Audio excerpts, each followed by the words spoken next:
Hello student, आपका Aryavart educational academy में स्वागत है। तो हमारा जो लेक्चर है वो क्लास 10th की रसायन विज्ञान चल रहा था और उसमें जो है अभी तक हम रासायनिक अभिक्रियाओं के बारे में पढ़ रहे थे और हमने देख लिया है कि संयोजन अभिक्रिया या संकलन अभिक्रिया क्या होता है, एडिशन अभिक्रिया के बारे में हम बता दिए हैं। अब आज के इस लेक्चर में हम दूसरे टाइप्स जो है रिएक्शन लेकर आए हैं और इस वीडियो में हम आपको समझाएंगे कि प्रतिस्थापन अभिक्रिया क्या होता है या विस्थापन अभिक्रिया क्या होता है, सब्स्टिट्यूशन रिएक्शन क्या होगा और डिस्प्लेसमेंट रिएक्शन क्या होगा। इसके बारे में पूरा हम इस वीडियो में कवर करेंगे। तो इसलिए आप क्या करिएगा, इस वीडियो को अंत तक देखिएगा और आपको हमें विश्वास है कि आपको समझ में भी आ जाएगा और किस प्रकार से प्रोसेस हो रहा है पूरा समझ में आएगा। तो आइए चलते हैं लेक्चर पर। तो आज का हमारा टॉपिक है प्रतिस्थापन अभिक्रिया अथवा विस्थापन अभिक्रिया, सब्स्टिट्यूशन रिएक्शन और डिस्प्लेसमेंट रिएक्शन। ये अभिक्रिया क्या होती है, एक ही दोनों अभिक्रियाएं हैं। चाहे आपको प्रतिस्थापन अभिक्रिया पूछा जाए या विस्थापन अभिक्रिया पूछा जाए, आप वही डिफिनीशन बताएंगे। तो अब यहाँ बात आई कि प्रतिस्थापन का मतलब क्या होता है।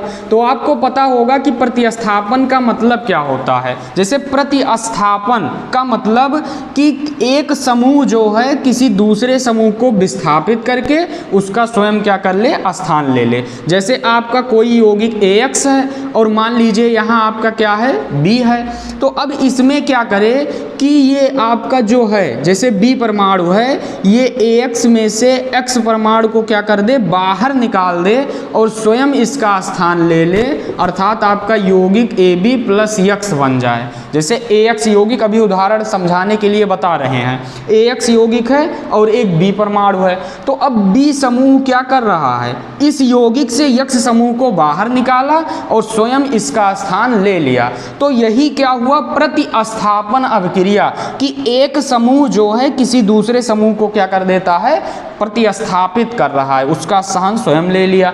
और विस्थापन का मतलब क्या होता है, आपको पता होगा कि विस्थापन क्या होता है, एक प्रकार से डिस्प्लेसमेंट, अर्थात उसके जो दूरी हम तय करते हैं, अगर फिजिक्स के भाषा में समझे तो उसके प्रारंभिक अंतिम बिंदुओं के बीच की दूरी डिस्प्लेसमेंट। लेकिन यहाँ ये नहीं लेंगे, यहाँ ये लेंगे कि एक समूह क्या कर दे, दूसरे समूह को विस्थापित कर दे और उसका स्वयं स्थान क्या कर ले, ग्रहण कर ले। तो अब ये समझ में आ गया होगा कि प्रतिस्थापन क्या होता है। अब बात आई कि प्रतिस्थापन अभिक्रिया के डिफिनीशन क्या देंगे, तो आप बताइएगा और इसको नोट भी कर लीजिए आप साथ साथ। वे अभिक्रियाएं जिनमें एक परमाणु या परमाणुओं का समूह किसी दूसरे परमाणु या परमाणुओं के समूह द्वारा प्रतिस्थापित अथवा विस्थापित हो जाता है, उस रासायनिक अभिक्रिया को हम प्रतिस्थापन अभिक्रिया अथवा विस्थापन अभिक्रिया कहते हैं। तो आप क्या करिए, इसको नोट कर लीजिए और अपने नोट्स जो बनाए हैं उसमें क्या करिए, हम जो बोल रहे हैं शब्द को, इसको क्या करिए, धीरे धीरे वीडियो को पास करके क्या करिए, नोट कर लीजिएगा। तो प्रतिस्थापन अभिक्रिया किसे कहेंगे, वे रासायनिक अभिक्रिया जिसमें एक परमाणु या परमाणुओं के समूह को दूसरा परमाणु या परमाणुओं का समूह क्या कर देता है, विस्थापित कर देता है, वो अभिक्रिया क्या होगा, प्रतिस्थापन अभिक्रिया। या ऐसे भी कह सकते हैं कि वह रासायनिक अभिक्रिया जिसमें एक अधिक अभिक्रियाशील तत्व, एक अधिक अभिक्रियाशील परमाणु या परमाणुओं का समूह किसी दूसरे कम अभिक्रियाशील परमाणु या परमाणुओं को समूह को विस्थापित कर देता है, उसे ही हम क्या कहते हैं, प्रतिस्थापन अभिक्रिया कहते हैं। दोनों में से चाहे जो आप डेफिनेशन दे दीजिएगा तो समझ में आ गया होगा। तो अब हम समझते हैं कि जैसे इसमें जो है कि क्रियाशीलता क्या होती है। जैसे क्रियाशीलता का मतलब कि कोई परमाणु या तत्व जो है वो दूसरे तत्व की तुलना में कितना तेजी से रिएक्शन कर रहा है, जैसे उसका रिएक्शन के प्रति जो क्रियाशीलता है वो कितना तीव्रता से है, उसी को हम क्या कहते हैं, रिएक्टिविटी कहते हैं। तो अब आइए समझिए कि किस प्रकार से होगा। तो जानते रहिएगा कि जो धातुओं की क्रियाशीलता का घटता क्रम यहाँ लिखा गया है, जैसे धातु जो होते हैं, आपको पता होगा कि धातु किसे कहते हैं, जो इलेक्ट्रॉन का त्याग कर क्या बनाते हैं, धनायन बनाते हैं, उन्हें ही हम क्या कहते हैं, मेटल्स कहते हैं। तो अब इसमें देखो धातुओं की क्रियाशीलता का घटते क्रम में आपका क्या आता है, अब जानते रहिएगा, ये जो हम सीरीज है इसको आप अपने नोटबुक में लिख लीजिए और याद कर लीजिएगा, क्योंकि ये इतना महत्वपूर्ण सीरीज है कि इसी को याद करके ही आप प्रतिस्थापन अभिक्रिया जो है करवा सकते हैं। नहीं तो आपको प्रॉब्लम होगा कि कौन सा तत्व किसको विस्थापित करेगा, किसको नहीं विस्थापित करेगा। और हम बता दें आपको कि जो ये सीरीज है इसमें और सभी तत्व आते हैं। जब आपको तत्वों का आवर्ती वर्गीकरण या धातु अधात पढ़ाया जाएगा तो वहाँ पर आपको इस पूरा सीरीज जो है लिखवाया जाएगा और याद भी कराया जाएगा किस प्रकार से करना है। लेकिन आज इतना आप समझ लीजिए फिर भी कि कौन सा तत्व किस तत्व से क्या है, अधिक क्रियाशील है। तो इसमें जानते रहिएगा सबसे अधिक क्रियाशील आपका ये क्या है, के का मतलब पोटेशियम, और इसका मतलब क्या होता है सोडियम, और ये आपका क्या है कैल्शियम है। जिसको नहीं याद है तो वो क्या करिए साथ साथ लिख लीजिए। ये आपका मैग्नीशियम है, ये आपका एल्युमिनियम है, ये क्या है जिंक है, ये क्या है Fe फेरस है, और ये क्या है आपका हाइड्रोजन है, और ये क्या है कापर है, और ये क्या है Ag है सिल्वर, और ये क्या है सोना है इसको कह सकते हैं, और Fe को हम यहाँ लोहा कह सकते हैं या आयरन कह सकते हैं। अब इसमें देखो कि अब पूछा जाता है कि इनकी क्रियाशीलता कैसे है, तो जानते रहिएगा ये कौन सा कर्म है, घटता कर्म। अब घटता कर्म का मतलब क्या होता है, पहले सबसे बड़ा, उससे छोटा, उससे छोटा, उससे छोटा, अर्थात इसमें क्या होगा पहले बड़ा, इससे छोटा, इस प्रकार से चलता है। तो अब इसमें जो है पूछा जाए कि इस धातुओं में सबसे अधिक क्रियाशील कौन सी धातु है, तो आप बताइएगा कि धातुओं में सबसे अधिक क्रियाशील धातु पोटेशियम होती है। तो अब आपका क्या हो गया पोटेशियम, और उससे कम सोडियम, सोडियम से कम कैल्शियम, और magnesium, aluminium, zinc, Fe, hydrogen. तो इस प्रकार से आप क्या कर लीजिएगा, याद कर लीजिएगा। इसका हम आगे ट्रिक भी बताएंगे कि कैसे याद किया जाएगा, जैसे हम अलग से इस पर वीडियो बना देंगे और उसमें आपको हम पूरा क्रियाशीलता श्रेणी बता देंगे किस प्रकार से याद करना है आपको। लेकिन अभी इतना जानते रहिएगा।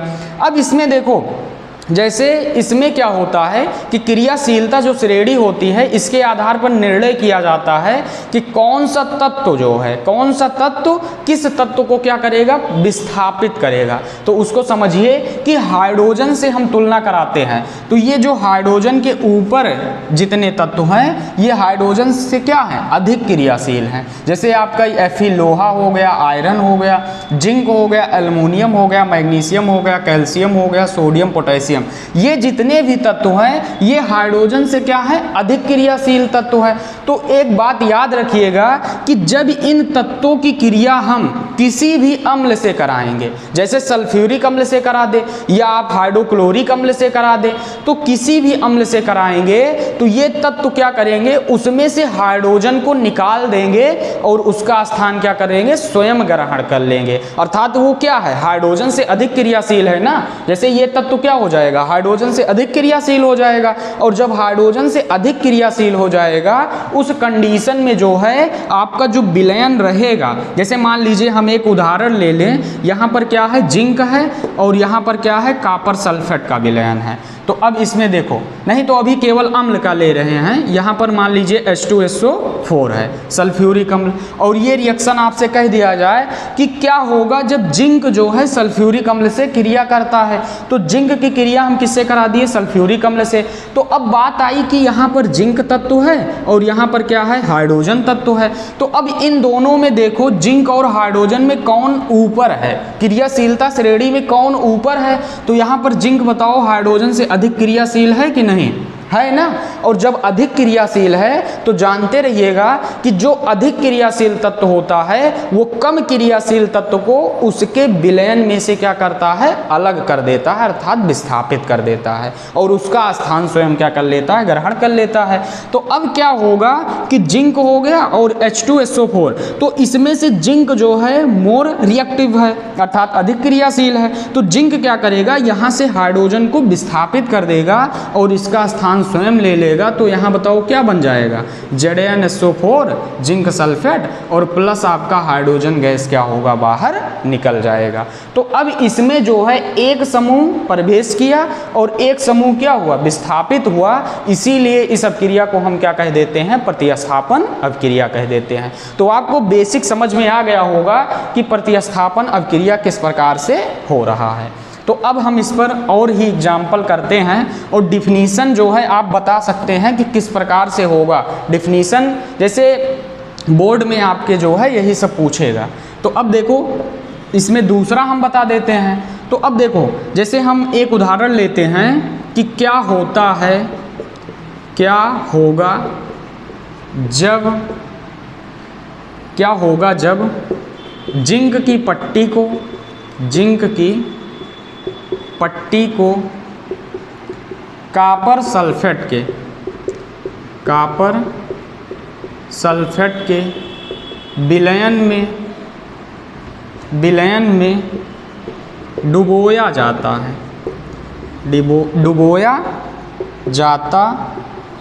है। अब इसमें देखो आपका क्वेश्चन क्या है, क्या होगा जब जिंक की पट्टी को कॉपर सल्फेट के विलयन में डुबोया जाता है। तो आप क्या ले लीजिए, पहले कॉपर सल्फेट का विलयन लीजिए। तो यहाँ पर कॉपर सल्फेट सूत्र तो पता ही होगा ना, कॉपर का मतलब Cu+। यहाँ पर बता देते हैं कि जैसे यहाँ पर कॉपर प्लस है तो इसको हम क्यूप्रस आयन कह देते हैं, लेकिन कॉपर 2+ है तो इसको हम क्या कहते हैं, क्यूप्रिक आयन कहते हैं। अर्थात जब कोई भी तत्व एक से अधिक संयोजकता दिखाता है तो उसमें जो कम संयोजकता होती है उसके अंत में अस लगाते हैं, और जो अधिक संयोजकता होती है उसके अंत में क्या लगाते हैं, इक लगाते हैं। ये बातें ध्यान रखिएगा।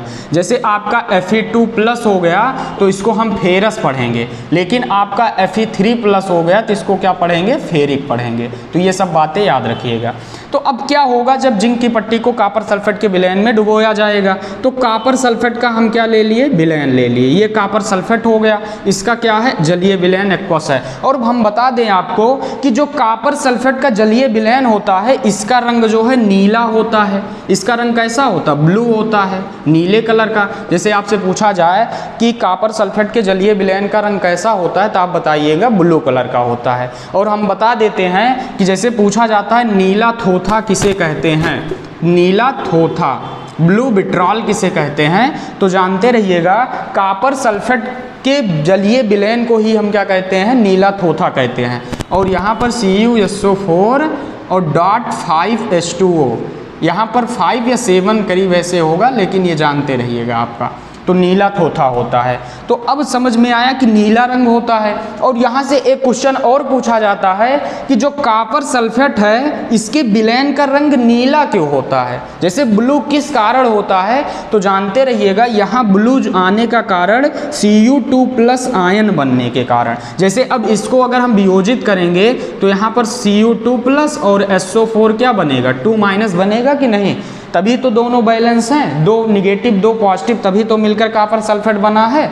तो यहाँ पर 2+ और यहाँ पर क्या है, 2 निगेटिव है। तो इसलिए अगर आपका Cu2+ ना बने तो आप अगर कहीं भी Cu2+ किसी विलयन में है तो उसका रंग कैसा हो जाता है, नीला हो जाता है। तो पूछा जाए कि कॉपर सल्फेट का रंग जो नीला होता है विलयन का वो किसकी उपस्थिति के कारण होता है, तो आपको बताना होगा Cu2+ अर्थात क्यूप्रिक आयन के उपस्थिति के कारण। तो इतना ये क्लियर हो गया होगा। तो इसके विलयन में हमको क्या डालना है, जिंक की पट्टी डालना है। तो यहाँ पर क्या ले लिए, जिंक सॉलिड ले लिए, इसकी पट्टी हम डाल देते हैं। तो अब देखो यहाँ पर ये बताओ कि इसका विलयन है, यहाँ पर जिंक तत्व है अर्थात धातु है। तो अब जिंक क्या कर सकता है, तो जिंक क्या करेगा, इसके विलयन में से क्या कॉपर को विस्थापित कर सकता है। अब बात ये आई, तो अब आप सोचिए कि जैसे विस्थापन का मतलब कहाँ से निकालेंगे, तो तुरंत याद आएगा धातुओं की क्रियाशीलता श्रेणी से। तो अब आते हैं कि धातुओं की क्रियाशीलता श्रेणी में देखते हैं कि जिंक और कॉपर किस स्थान पर हैं। क्या जिंक जो है कॉपर से अधिक क्रियाशील है, अगर अधिक होगा तो कम को क्या करेगा, मार पीट कर बगल कर देगा। जैसे अधिक क्रियाशील लोग क्या करते हैं, कम क्रियाशील लोग को रहने देते हैं, कहते हैं तुम जाओ, उन्हीं के घर से उनको निकाल देते हैं। तो उसी प्रकार से जिंक अगर अधिक क्रियाशील होगा तो कॉपर सल्फेट के अपने ही घर से कॉपर को क्या करेगा, कहेगा जाओ अब तुम, तो इस प्रकार से उसका घर कब्जिया लेगा। तो अब देखो क्या होता है, यहाँ पर आपका क्या है, जिंक है और यहाँ पर क्या है, कापर है। तो अब जिंक और कापर में भिड़ंत हुई, तो अब इन दोनों में कौन अधिक क्रियाशील है? तो यहाँ पर देखो जिंक जो है कापर से क्या है, अधिक क्रियाशील है। तो जब जिंक अधिक क्रियाशील है तो ये कापर सल्फेट के विलयन में से कापर को क्या करेगा, विस्थापित कर देगा। तो यहाँ पर क्या बन जाएगा, जिंक सल्फेट बन जाएगा और प्लस आपका क्या बन जाएगा, कापर बन जाएगा। तो ये विलयन बना और ये सॉलिड के रूप में निकल गया। तो अब क्या हो जाता है कि यहाँ जो विलयन का रंग हो जाता है वो रंगहीन हो जाता है। कैसा हो जाता है, रंगहीन। और जो कापर हो जाता है वो लाल भूरे रंग का हो जाता है। तो अब बात आई कि रंगहीन क्यों हो गया? तो रंगहीन क्यों हो गया, जैसे कापर सल्फेट में पहले Cu2+ आयन था, क्यूपरिक आयन, उसके कारण क्या था, विलयन का रंग नीला था। लेकिन जब ZnSO4 बनेगा तो यहाँ पर कोई Cu2+ आयन है, कापर तो आपस में अलग हो गया ना, तो ये आयन जो है निकल गए। और जब ये आयन निकल जाएगा तो विलयन का रंग क्या होगा, हल्का हो जाएगा। और हल्का होने के कारण वो क्या हो गया, रंगहीन हो गया। तो यहाँ से ये भी क्वेश्चन पूछा जाता है कि कापर सल्फेट के विलयन में जब हम, जैसे कापर सल्फेट के विलयन में जब हम जिंक की छड़ या लोहे की छड़ डाल देते हैं तो उस स्थिति में आपका क्या होता है, उस स्थिति में विलयन का रंग नीले के बजाय रंगहीन हो जाता है, अर्थात हल्का पड़ जाता है। इसका कारण बताइए। तो आपको यही जो है धातुओं की क्रियाशीलता से ही बतानी है कि जिंक धातु अधिक क्रियाशील होगा कापर से, और वो जिंक के विलयन में से अर्थात कापर सल्फेट के विलयन में से कापर को क्या कर देता है, विस्थापित कर देता है। तो इतना आप क्या करिए, नोट कर लीजिए और हमें विश्वास है कि समझ में आ भी गया होगा। अब इसके बाद इसी में देखते हैं कि और कौन से धातु हैं या तत्व हैं जो इससे अवक्रिया नहीं करेंगे। तो अब यहाँ पर देखो, जैसे आपका हम कह दें कि सिल्वर है, उसकी क्रिया हम किससे करा दें, कापर सल्फेट। यहाँ पर हिंदी में आप लिख लीजिएगा, ये सिल्वर है, कापर सल्फेट, तो इसके विलयन में करा दिए। ये एक्वस है, एक्वस का मतलब जलीय विलयन होता है, जानते रहिएगा। जब विलयन की बात की जाए तो एक्वस AQ लिखा जाता है, और ये सॉलिड हो गया। तो अब बताओ कि Ag और कापर में भिड़ंत होगी, तो अब इन दोनों में बताओ कौन जीतेगा। तो अब हम यहाँ पर आएंगे तो कापर Ag, बताओ कापर अधिक क्रियाशील है कि Ag? तो यहाँ पर कापर अधिक क्रियाशील है, अब क्रियाशील। तो अब कापर जब अधिक है, ये कम है, तो क्या ये इसको विस्थापित कर पाएगा? इसके पास क्रियाशीलता बहुत अधिक नहीं है, थोड़ा ही है, तो ये इसको विस्थापित नहीं कर पाएगा। और जब विस्थापित नहीं कर पाएगा तो यहाँ पर नो रिएक्शन, अर्थात कोई भी अवक्रिया संभव नहीं है। तो जानते रहिएगा कि इस श्रेणी से ऐसे आपको दे देगा क्वेश्चन और पूछेगा कि क्या यह अवक्रिया संभव है, तो आप बताइएगा कि यह अवक्रिया संभव नहीं है। अब इसका कारण अगर पूछेगा तो आपको बताना होगा कि इसका कारण यही है कि आपका सिल्वर जो है कापर से क्या है, कम अभिक्रियाशील है, और वो कापर सल्फेट के विलयन में से कापर को विस्थापित नहीं कर पाएगा। तो ये भी क्लियर है। अगर आपका यहीं पर सोना आ जाए, Au आ जाए, उसको कापर सल्फेट से क्रिया करा दें और यहाँ पर एक्वस लिख दें, तो अब करा देंगे तब भी क्या होगा, Au जो है कापर को विस्थापित नहीं कर पाएगा, क्योंकि इसमें कापर क्या है, अधिक क्रियाशील है। तो यहाँ भी क्या होगा, नो रिएक्शन होगा। तो ये 3 रिएक्शन जो है आप जानते रहिएगा। अब इसके बाद हम आपको बताते हैं, इसके बाद जो है रिएक्शन बताते हैं जो अभी पहले ही हम बताए थे आपको, कि जैसे हो गया, इसी में हम बता दें कि कैल्शियम आ गया और यहाँ पर क्या हो जाए, कापर सल्फेट आ जाए। अब देखो कैल्शियम क्या है, कापर यहाँ है, कैल्शियम यहाँ है, तो इससे अधिक क्रियाशील है ना, तो तुरंत क्या बना लेगा, कैल्शियम सल्फेट बना लेगा और प्लस कापर क्या होगा, विस्थापित हो जाएगा। यहाँ पर आप मैग्नीशियम कर दीजिए, यहाँ पर क्या कर दीजिए, कापर सल्फेट कर दीजिए, फिर भी क्या होगा, मैग्नीशियम जो है कापर से क्या है, अधिक क्रियाशील है, तो ये क्या करेगा, कापर को विस्थापित कर देगा। तो यहाँ देखो इन सब अभिक्रियाओं में क्या हो रहा है, एक समूह जो है दूसरे समूह को विस्थापित कर रहा है, इसीलिए इस अभिक्रिया को हम क्या कह देते हैं, विस्थापन अभिक्रिया कह देते हैं। अब इसके बाद हम समझते हैं कि आपका जैसे फेरस सल्फेट का विलयन है, फेरस सल्फेट का विलयन है, उसमें आप जब जिंक धातु को डाल देते हैं। अब देखो जैसे या ऐसे समझो कि सल्फ्यूरिक अम्ल ले लेते हैं, हम कोई अम्ल ले लेते हैं, उससे समझिए कि जैसे मान लीजिए जिंक धातु है आपका, इसकी क्रिया किससे करा देते हैं, सल्फ्यूरिक अम्ल से, H2SO4। इसे हम गंधक का अम्ल भी कहते हैं, क्योंकि जो सल्फर होता है इसको हम गंधक के नाम से जानते हैं, तो सल्फ्यूरिक अम्ल को हम गंधक का अम्ल भी कह सकते हैं। तो अब देखो आपका क्या होगा, सल्फ्यूरिक अम्ल, और ये क्या है, जिंक है, ये क्या है, विलेन है। अब इसमें क्या होगा, जिंक और हाइड्रोजन में क्या करेंगे, तुलना करेंगे। तो हमने देखा जिंक यहाँ है, हाइड्रोजन क्या है इस स्थान पर, तो जिंक क्या है, हाइड्रोजन से अधिक अभिक्रियाशील है, तो ये जिंक क्या करेगा, हाइड्रोजन को विस्थापित कर देगा। तो यहाँ पर क्या आ जाएगा, zinc sulphate plus hydrogen gas क्या होगा, बाहर निकल जाएगा। तो आपका क्या बन जाएगा, जिंक सल्फेट बन जाएगा। तो ये भी क्रिया हो गई अब क्रिया। या आपका यहाँ पर जिंक हो जाए और इसके बाद यहाँ पर फेरस सल्फेट आ जाए, FeSO4। यहाँ पर नाम इसका सब जानते रहिएगा हिंदी में, ये क्या है, फेरस सल्फेट, और ये क्या है, जिंक। तो अब बताओ जिंक और Fe में कौन अधिक अभिक्रियाशील है, तो जिंक और Fe में कौन अभिक्रियाशील है, जिंक अभिक्रियाशील है। तो अब जिंक क्या करेगा, Fe को विस्थापित करके ZnSO4 और प्लस क्या बना लेगा, Fe बना लेगा। तो ये भी क्या अभिक्रिया है, प्रतिस्थापन अभिक्रिया है। तो इस प्रकार से हम क्या कर सकते हैं, समझ सकते हैं। अब आगे इसमें और हम रिएक्शन बताते हैं। जैसे आपका कापर जो हो वो सिल्वर नाइट्रेट से क्रिया करे, जैसे आपसे क्वेश्चन पूछ ले कि क्या होगा जब कापर सिल्वर नाइट्रेट से क्रिया करता है, किससे, सिल्वर नाइट्रेट से। तो अब इसमें जानते रहिएगा सिल्वर नाइट्रेट का सूत्र क्या होगा, AgNO3 जानते रहिएगा। NO3 को हम क्या कहते हैं, नाइट्रेट आयन कहते हैं, क्या कहते हैं, नाइट्रेट आयन कहते हैं। और Ag+ को क्या कहते हैं, सिल्वर आयन। तो AyBx का फॉर्म यूज करिए, इसका आवेश यहाँ, इसका आवेश यहाँ, तो कुल मिलाकर सूत्र क्या बनेगा, AgNO3 बनेगा। तो अब कह रहा है कि कापर जब सिल्वर नाइट्रेट से अभिक्रिया करता है तो रिएक्शन कैसे होगा। तो कापर का प्रतीक क्या हो गया, Cu, और सिल्वर नाइट्रेट का प्रतीक क्या हो गया, AgNO3 हो गया। और इसका कौन सा विलयन हम ले रहे हैं, ये एक्वस में है और ये क्या है, कापर सॉलिड में है। तो अब इनका जब आपस में अभिक्रिया होगा तो पूछ रहा है कि कौन सा प्रोडक्ट बनेगा या अभिक्रिया किस प्रकार से हो रहा है। तो अब इसमें समझो आपका यहाँ पर नाइट्रेट आयन Ag और कापर में बताओ कौन अधिक अभिक्रियाशील है, कौन अधिक अभिक्रियाशील है। ऐसे ढूंढो कि मारपीट किसमें, कौन किसको विस्थापित कर पाएगा, तो जो क्रियाशील अधिक होगा वही कर पाएगा। तो अब कापर Ag देखो, कापर Ag, तो कापर और Ag में आगे कौन है, कापर है। तो इसका मतलब ये क्या है, Ag से अधिक क्रियाशील है, और जब अधिक क्रियाशील है तो वो क्या करेगा, उसके विलयन में से Ag को बाहर निकाल देगा।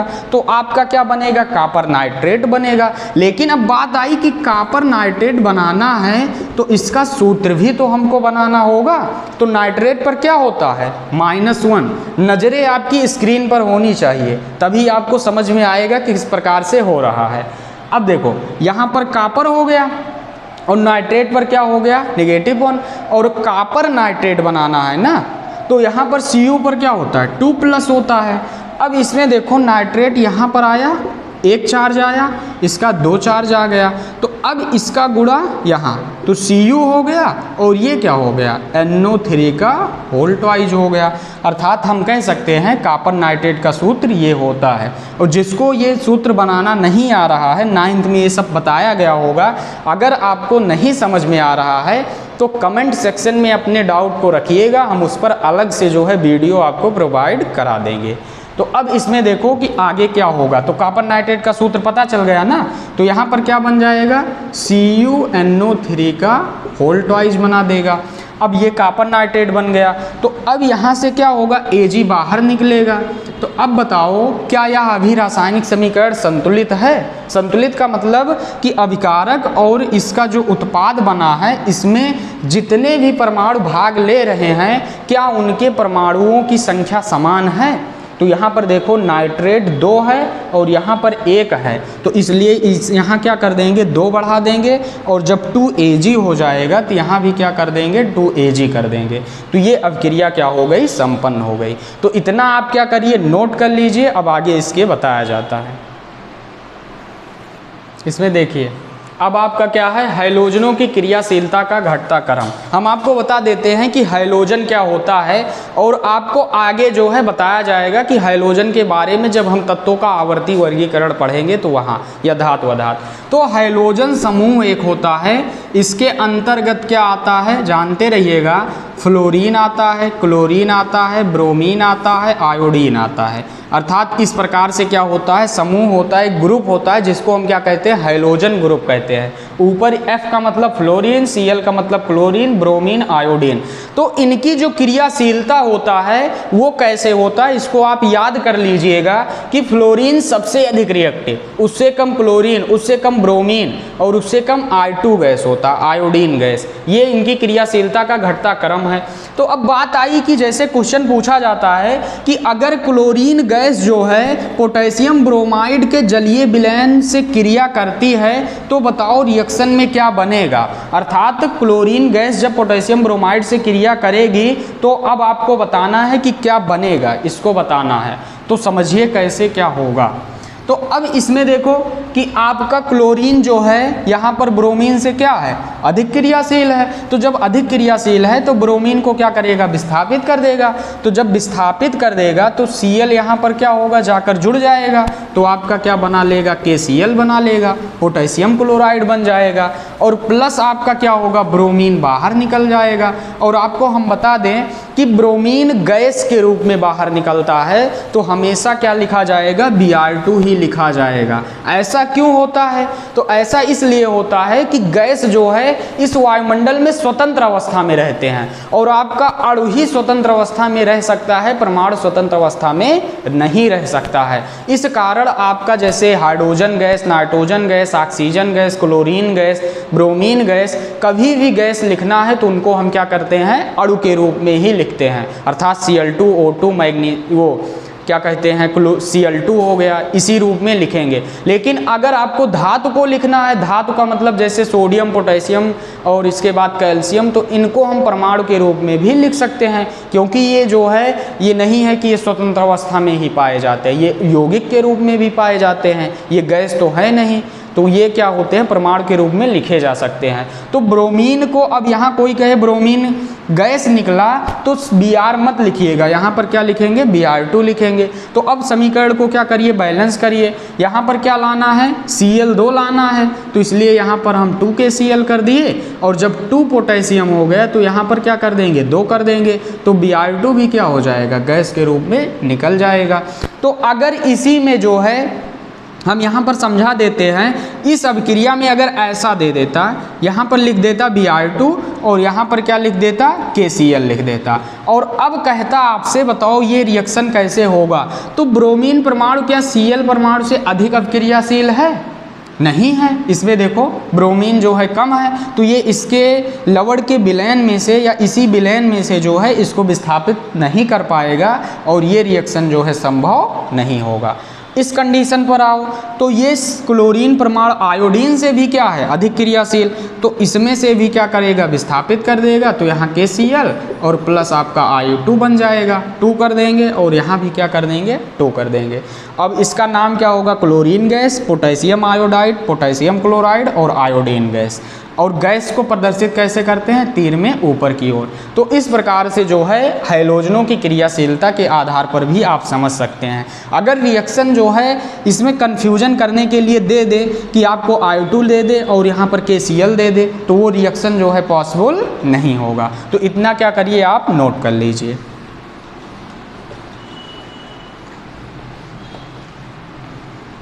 तो अब आप देखिए कि एक हम बता देते हैं कि जैसे आपका क्या होता है, फेरिक ऑक्साइड, जैसे Fe2O3 आपका फेरिक ऑक्साइड हो गया। इसकी क्रिया जब हम किससे कराते हैं, एल्युमिनियम धातु से कराते हैं। जैसे फेरिक ऑक्साइड की क्रिया जब हम एल्युमिनियम धातु से कराते हैं तो आपका क्या बनता है, वो क्रियाशीलता श्रेणी आप अगर नोट किए होंगे कापी में तो उसको देखिए कि एल्युमिनियम जो है आपका Fe से क्या होता है, अधिक क्रियाशील होता है। और जब अधिक क्रियाशील होता है तो ये क्या करेगा, Fe को विस्थापित कर देगा। तो Fe को जब विस्थापित करेगा तो यहाँ पर एल्युमिनियम ऑक्साइड बनेगा ना। जैसे यहाँ पर Fe2O3 क्या है, फेरिक ऑक्साइड है। तो इसमें देखो Fe2O3 में आपका क्या होता है, Fe पर 2+ और O पर क्या हो जाएगा, O2 पर 2- हो जाएगा, Fe3+ हो जाएगा, क्योंकि इसका चार्ज इस पर और इसका चार्ज क्या हो जाएगा, इस पर चला जाएगा, O2-। तो अब 3 चार्ज और Fe2+, तो इसमें हम बताए थे इसको फेरस कहते हैं और इसके क्या कहते हैं, फेरिक कहते हैं। अर्थात जब परिवर्ती संयोजकता दिखाए और उसमें जो कम होता है उसको हम अस पढ़ते हैं और जिस ज़्यादा होता है उसको क्या पढ़ते हैं, एक पढ़ते हैं।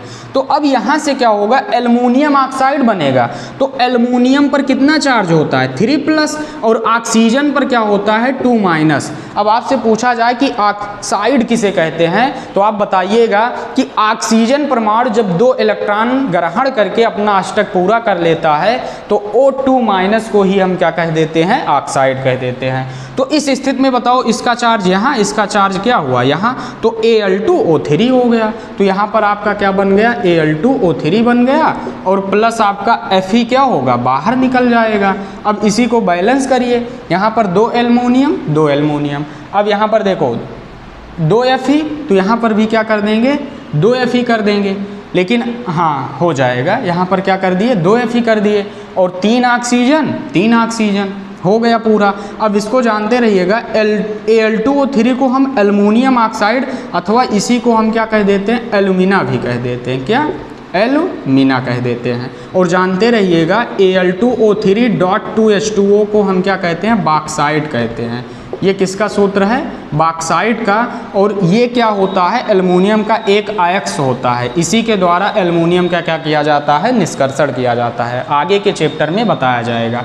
तो हमें पूर्ण विश्वास है कि आपको जो है ये लेक्चर समझ में आया होगा और किस प्रकार से प्रतिस्थापन अभिक्रिया और विस्थापन अभिक्रिया होती है और उसमें जो है धातुओं की क्रियाशीलता क्या है और कौन सा धातु जो है धातु के विलयन में से, उसके लवण के विलयन में से किसको विस्थापित करेगी और कौन नहीं विस्थापित कर पाएगा। ये सब पूरी बातें जो है आपको समझ में आ गया होगा और लेक्चर में भी आनंद बना होगा।